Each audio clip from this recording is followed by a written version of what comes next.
So we started looking at head injuries in cricket some years ago. Cricket had undergone a bit of a change. 2020 cricket had come along, and the sorts of shots that players were attempting were changing. They were becoming riskier, and the number of head strikes appeared to be on the increase. On a few occasions, we were noticing that players were suffering injuries despite wearing a helmet. Craig Ranson, who was working for the International Cricket Council Medical Committee at that time, started to collate some injury statistics that showed a number of very serious injuries from ball strikes to the facial region of players whilst wearing helmets. At that time, we realised that we had a very old helmet system. The standard hadn't changed for some time, probably 10 years at least before that. And we also probably didn't understand enough about the properties of a cricket ball and the damage it might do.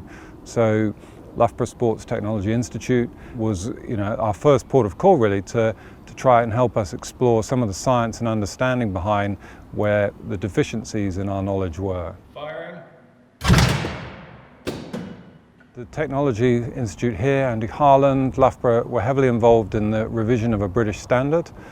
So that took place after consultation, research, bringing the manufacturers together, but at the same time also doing a lot of video analysis and their own technical work on understanding where grills and helmets were failing. And it was noted that there was a number of facial injuries around there, either through the ball penetrating through the helmet or actually deforming the grill back onto the face.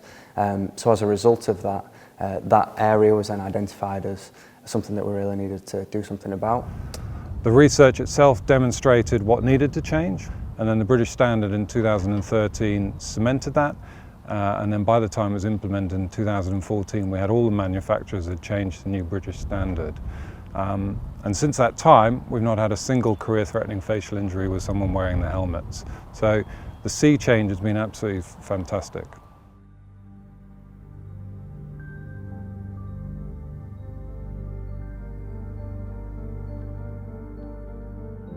So Phil Hughes' tragedy hit the game really hard. It hit all of us. I know it hit Cricket Australia, and indeed there was a coroner's inquest into it. And I think what was clear was that whilst helmet technology has moved on, it still needed to evolve. And so since then, ourselves, Loughborough Sports Technology Institute, and Cricket Australia and a number of other partners and manufacturers have been really working hard to try and understand how to best make an additional component to the current helmet standard that protects the players.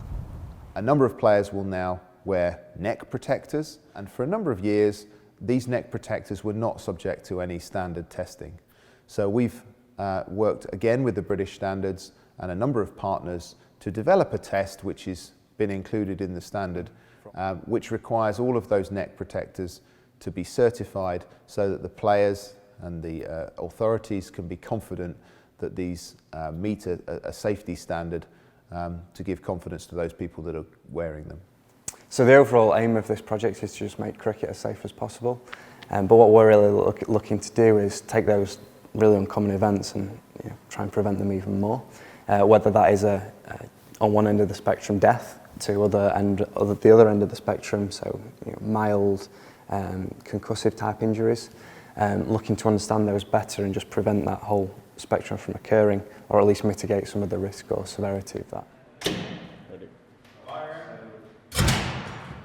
So the research that we've been undertaking in cricket has revealed some insights that may well be relevant to some other sports. Over the coming years, we're going to start to look at investigating different types of collisions that may be present in different sports, and noticing the similarities so that we can share good practice across the sports, but also identifying key areas of difference where we might need to take different approaches to preventing injury in the first place or diagnosing or treating injury. And we'll be working with medical partners across all of these sports to try and make a contribution to make sport a safer place. The work that Loughborough University have done for cricket over the last few years is very useful to us. That there are many similarities. We have many of the same issues, similar size balls, similar speed, both using a hard wooden stick or bat. So the potential for the injuries are similar, and therefore a lot of the work that cricket has funded and Loughborough have undertaken potentially could be a benefit to hockey.